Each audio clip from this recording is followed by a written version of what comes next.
Sí, nosotros damos vuelta de página de nuevo, son las 10:45 en punto de la mañana en la ciudad de Rosario y en toda la Argentina. Estamos en Con Sentido Común, el programa de Marcelo Fernández por CNN Radio Rosario, y tiene la deferencia de atendernos, está del otro lado de la línea, en una jornada de pleno trabajo, se ha tomado unos minutos para charlar aquí con nosotros.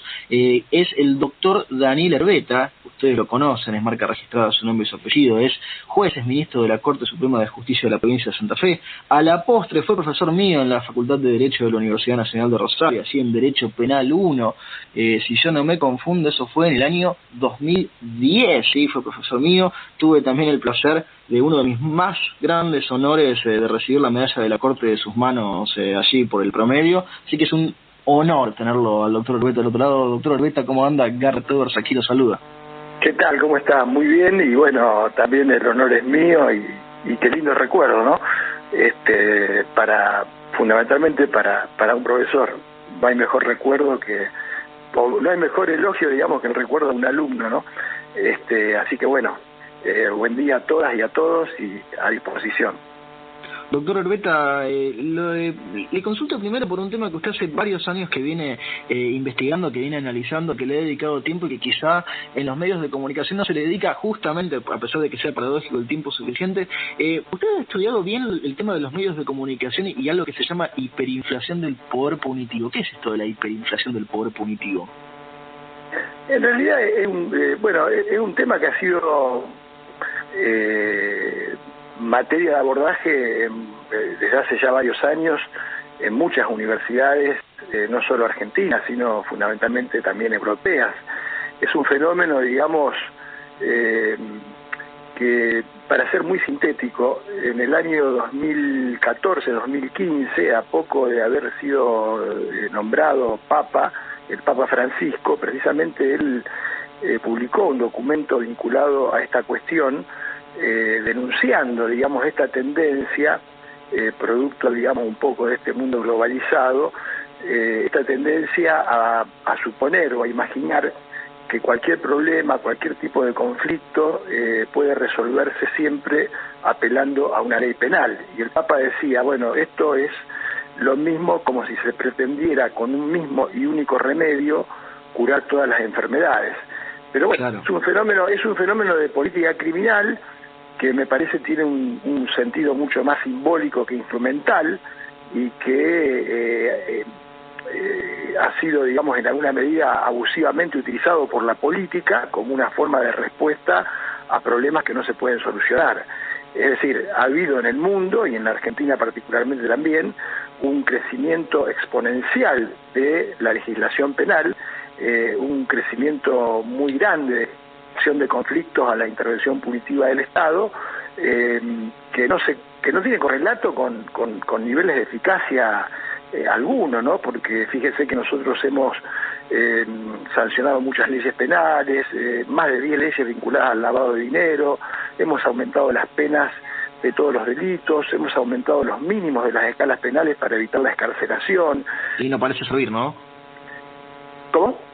Y no parece servir para la solución mágica que todos buscan, no cambiando solamente la normativa. No, incluso fíjese que hasta se ha modificado la ley penitenciaria y hoy tenemos la prisión perpetua efectiva, o sea que tenemos la pena, vamos a hacer gráficos, de muerte en prisión. Una persona puede quedar presa prácticamente hasta el final de sus días, porque hay delitos que han sido exceptuados de la posibilidad de la libertad condicional o cuando hay prisión perpetua. Y a pesar de esto, que ha ocurrido ya hace unos años, evidentemente los datos empíricos demuestran de que no ha tenido, digamos, los niveles de eficacia pretendidos, y que pareciera que tienen más un sentido simbólico, en alguna medida algún tipo de carácter clientelístico, que verdaderamente instrumental. Y tiene un sentido, cuidado, simbólico, claro, porque, digamos, si bien es falso que usted va a resolver todos los problemas a través de la intervención pesada, digamos, del Estado con su aparato punitivo, no es falsa la fuerza cultural del argumento. O sea, la gente verdaderamente tiene mucha fe en la pena y en la intervención del aparato punitivo del Estado, y este es un tema viejo, porque obviamente la pena criminal permite canalizar pulsiones de venganza que todos tenemos dentro. Sí, como decía Adam Smith, la justicia es la porción socialmente aceptada de venganza, ¿no? Exactamente. Entonces, ¿qué ocurre? Obviamente esto tiene tiene mucha aceptación social, este tipo de propuestas, y tiene también una gran eficacia política. Bueno, yo creo que hay que ser un poco más, tratar de parar la pelota, ser un poco más racionales y eventualmente evaluar este tipo de problemas, primero a partir de diagnósticos. Para poder prevenir un delito yo tengo que saber, o tengo que estudiar previamente o diagnosticar qué es lo que está pasando. Si yo no conozco lo que voy a prevenir, no lo voy a poder prevenir nunca. Por lo tanto, en lugar de tantas leyes penales, sería bueno que hubiera inversión en investigación, digamos, cuanti y cualitativa de la dinámica, digamos, de la conflictividad penal, de la dinámica de los delitos, de la dinámica de los mercados ilegales, de las economías delictivas, porque ese tipo de investigación me permite después a mí disponer estrategias de intervención para ver cómo yo puedo reducir estos problemas, que algunos son muy graves y afectan a toda la sociedad. Porque con la ley penal lo que voy a poder hacer es castigar a un culpable si lo encuentro, si lo investigo, si lo someto a juicio y lo condeno.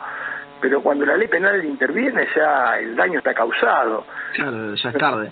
Y yo le pregunto ahí, doctor Urbeta, porque usted nos pintaba un panorama bastante claro de cómo funciona todo esto, de cómo se da el entramado normativo y el funcionamiento en la práctica.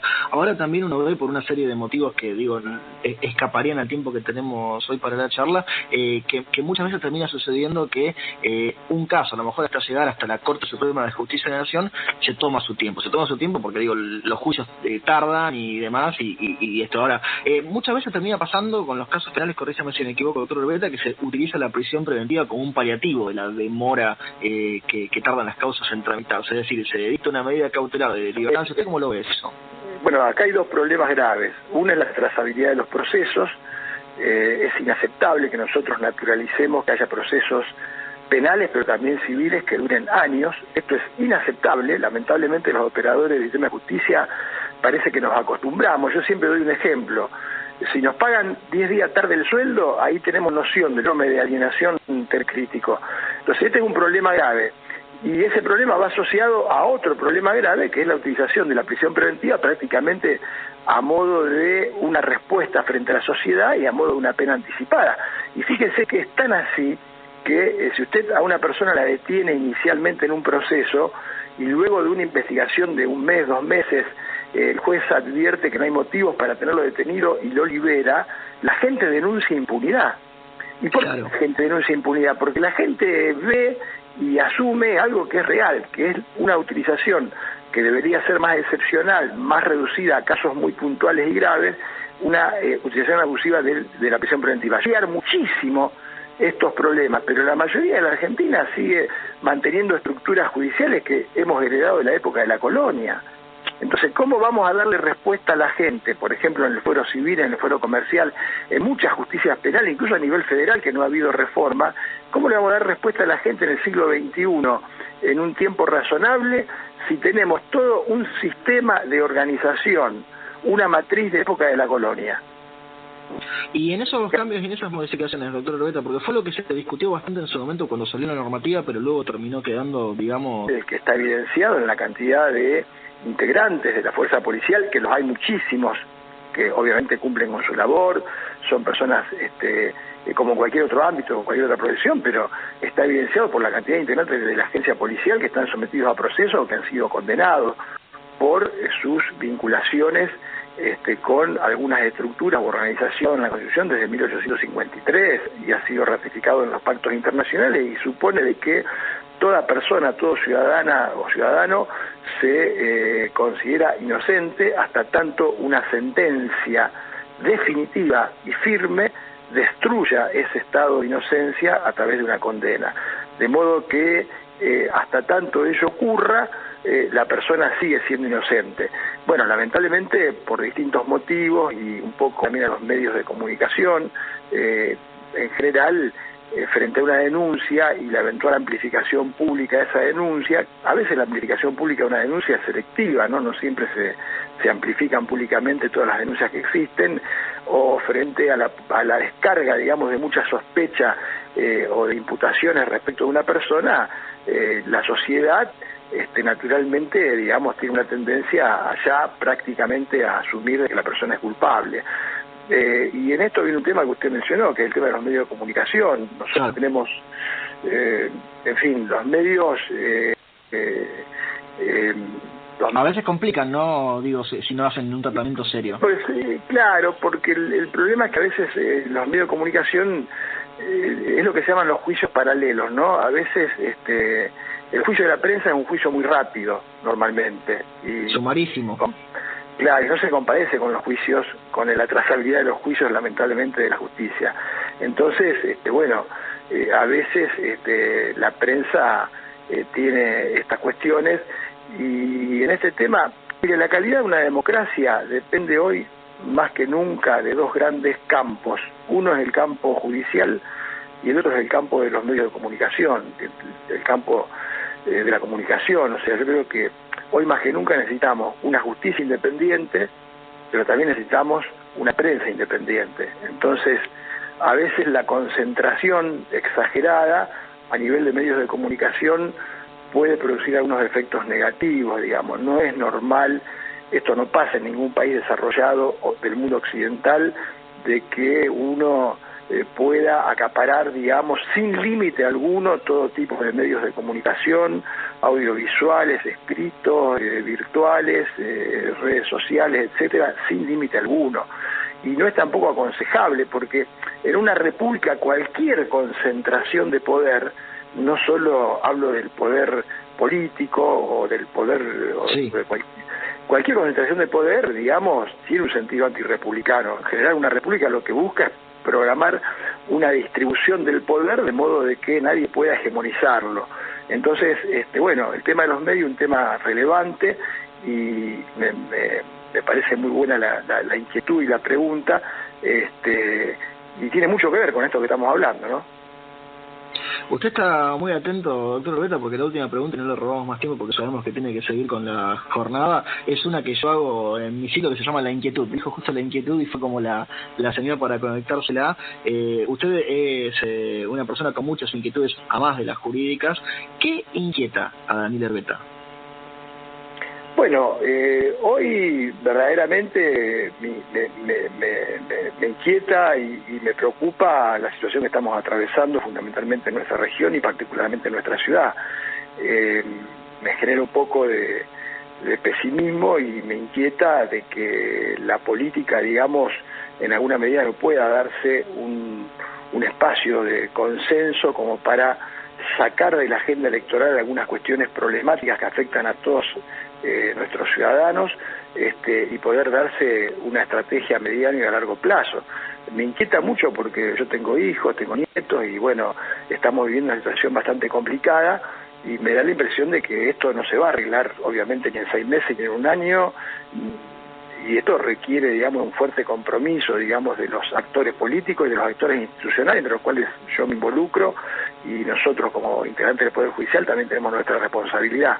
Y esta es la gran preocupación y la inquietud que tengo, ¿no? Y espero, bueno, de que haya algún tiempo como para repensar estas cuestiones. Y la otra cuestión que también me preocupa es, bueno, creo que tenemos una provincia que ha envejecido institucionalmente y que necesita rápidamente darse un debate, una discusión, en donde la reforma de la Constitución de la provincia es un tema central, y junto a eso, bueno, la ley de acceso a la información pública, en fin, las leyes de reformas vinculadas a la seguridad, vinculadas a la agencia policial, como les decía, son temas que obviamente nos permitirían fortalecer institucionalmente a la provincia y recuperar los mejores valores, ¿no? Doctor Orbeta, le agradecemos muchísimo el tiempo que se ha tomado para charlar con nosotros y con esta audiencia, por compartirnos sus reflexiones, y le mandamos un abrazo. Un abrazo grande, gracias. Lo teníamos al doctor Daniel Orbeta, juez, ministro de la Corte Suprema de Justicia de la provincia de Santa Fe, aquí en Con Sentido Común, el programa de Marcelo Fernández por CNN Radio Rosario. 11:04 de la mañana, nos pasamos unos minutos, vamos con el servicio informativo aquí en FM 89.5.